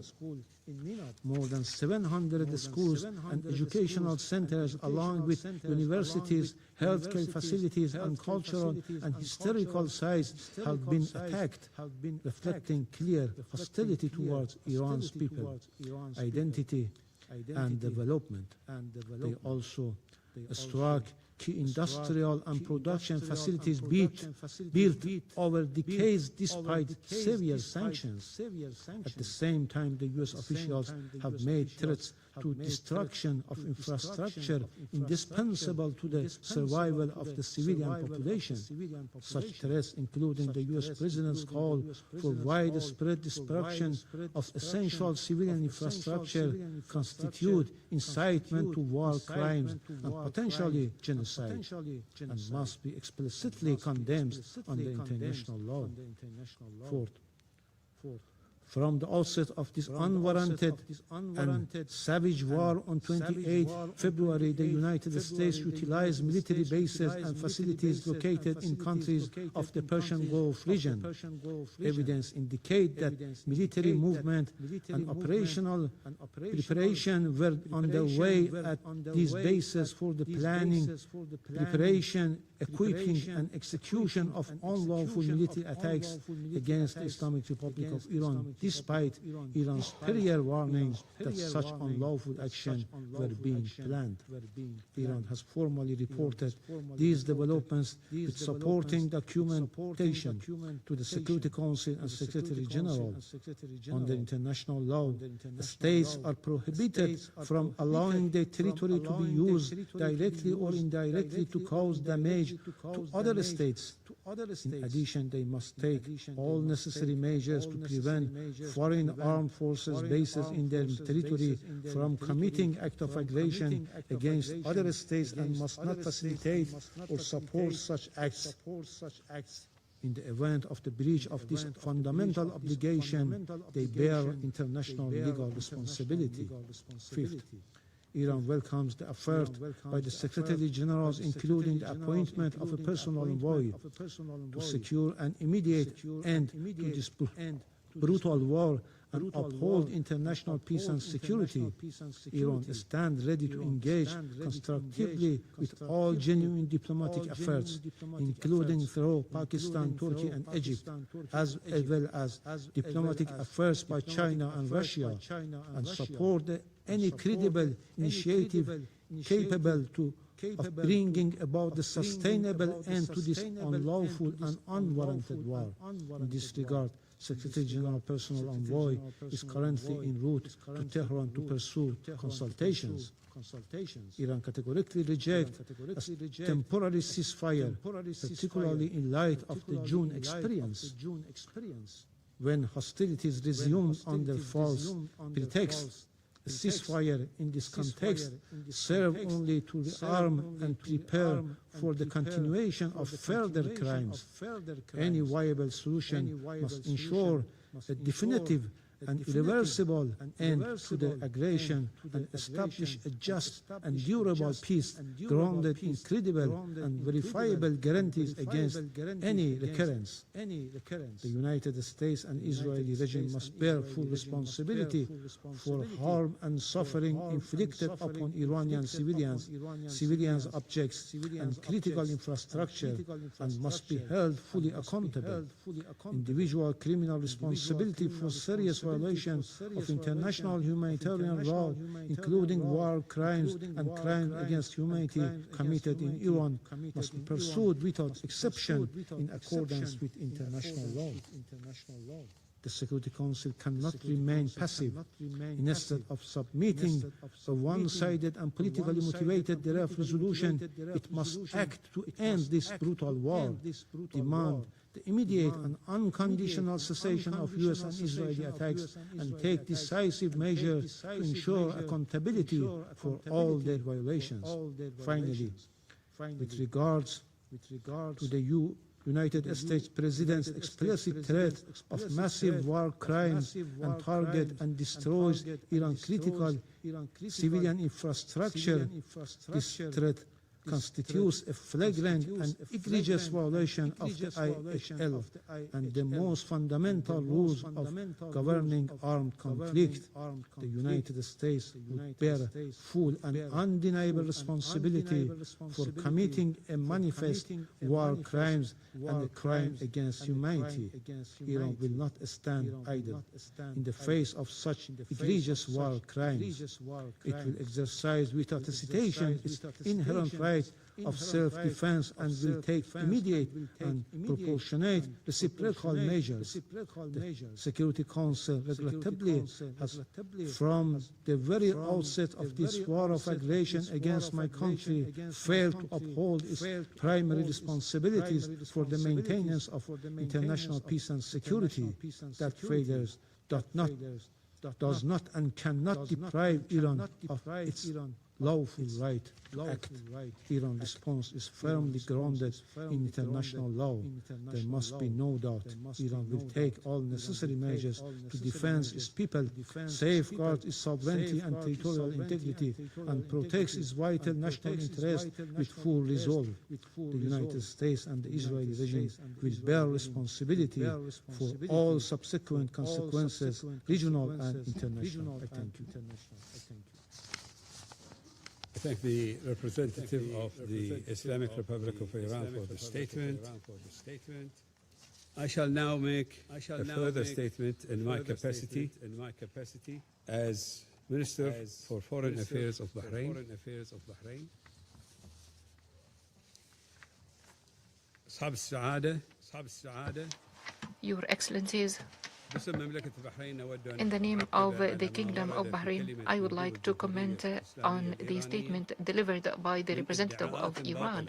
I would like to comment on his false allegations about the attack of the U.S. bases in the GCC countries. I say the GCC countries have made it clear that they are not party to this war, and these bases have not been used to attack Iran.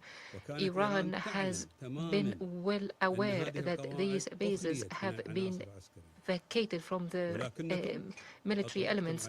However, you launched thousands of ballistic missiles against us, thousands of drones, unprovoked for more than a month, unabated. You attacked our countries in the month of Ramadan. You have not observed the sanctity of this month. You attacked us on the days of Eid. You are an Islamic country. We share neighborliness with you. We share faith, culture, and history. Yet you ignored all these ties. You claimed that you are attacking military bases. Our infrastructure, power installations, civilian infrastructure, plants, refineries, hotels, universities, residential buildings, are they military bases? Are they residential neighborhoods with all those who live there? Women, children, elderly people, are they military bases? You have violated the Charter of the UN, international law, international humanitarian law, law of the sea, principles of good neighborliness. You have not observed the ethical, religious,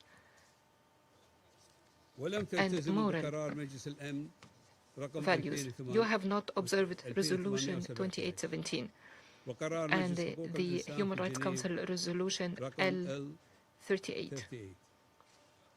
You closed unrightfully the Strait of Hormuz. It is an international waterway. It is a good of all peoples of the world. It's not a property of Iran. You took international economy as a hostage in a terror-like manner. You denied the world countries sources of energy, medical and food supplies. You disrupted international trade. You inflicted severe harm to international trade. You pushed 45 million persons, in particular in the south, to famine and starvation. Under the watch of the whole world, you attacked neighboring countries of yours who share good relations with you, economically, trade, socially, and even politically. In the GCC countries, we adopted wisdom and patience in the face of the destructive attacks by human missiles. Our countries have not launched one single bullet against Iran. However, our brave national forces defended our independence, sovereignty, and stability. They protected our citizens and those who are living in our territories. We have the full right to defend our countries and our peoples according to Article 51 of the Charter, which is stressed in Resolution 2817. Today, we are not talking about your deliberate attacks against our countries. We are discussing your illegal terrorist actions by closing the Strait of Hormuz, which harmed international trade and jeopardizing the lives of millions of people. I resume my function as President of the Council.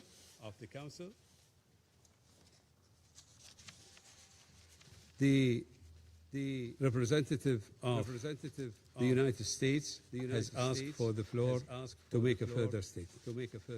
Thank you, Mr. President.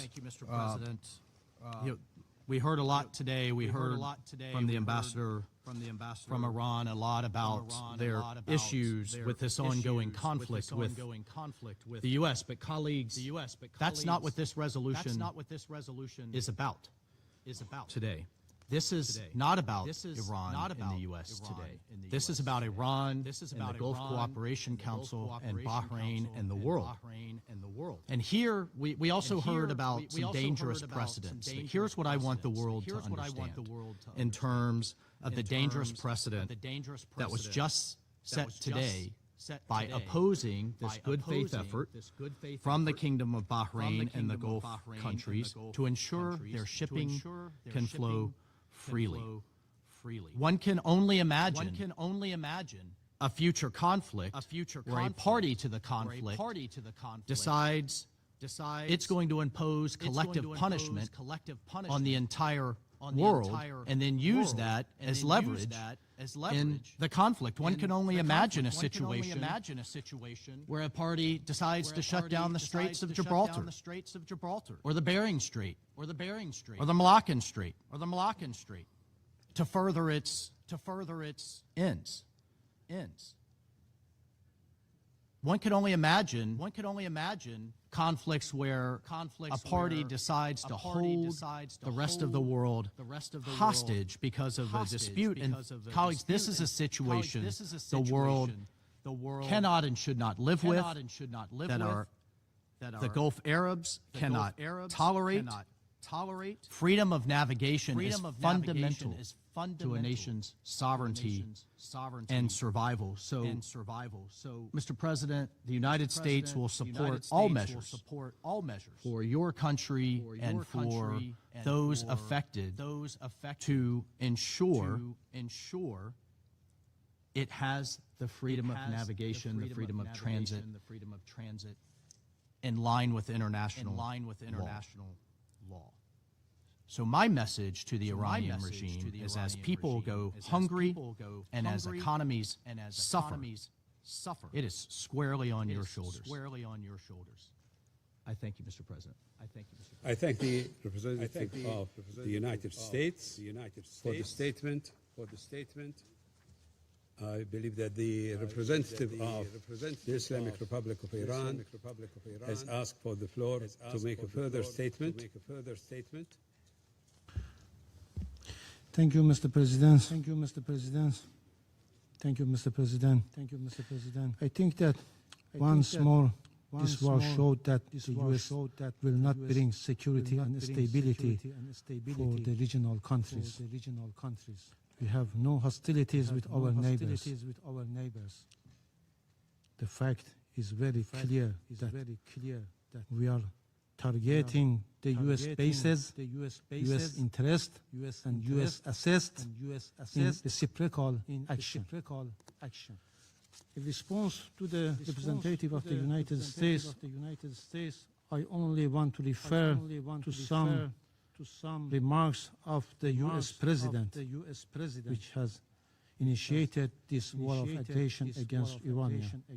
On 21st of March, he threatened to hit and obliterate Iran's power plants. On 30th of March, he escalated this threat, going to blow up and completely obliterate critical infrastructure, including power plants, oil facilities, Hark Island, and desalination installation.